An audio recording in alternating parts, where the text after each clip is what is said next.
तोहर नैहर के यारवा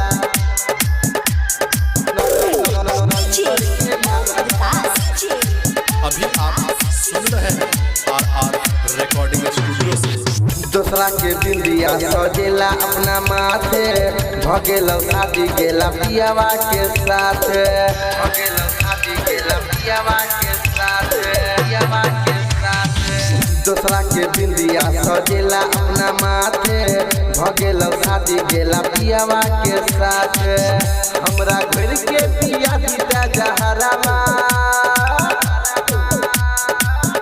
तोरा मनवा पर बैठ के काने छो तोहर नैहर के यारवा तोरा मनवा पर बैठ के काने छो तोहर नैहर के यारवा तोरा मनवा पर बैठ के काने छो तोहर नैहर के यारवा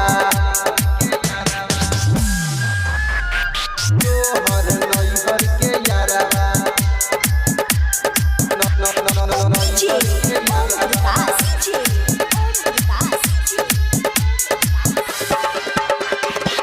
कानी कानी क दिलियो मरबे पर भोर गे चल गेला ससुरा के हन भेला कठोर गे भेला कठोर गे। कानी कानी क दिलियो मरबे पर भोर गे चल गेला ससुरा के हन भेला कठोर गे। हमर बसल उजर देला घरवा तोरा मनवा पर बैठ के काने छो तोहर नैहर के यारवा तोरा मनवा पर बैठ के काने छो तोहर नैहर के यारवा तोरा मनवा पर बैठ के काने छो तोहर नैहर के यारवा नैहर के यारवा नैहर के यारवा।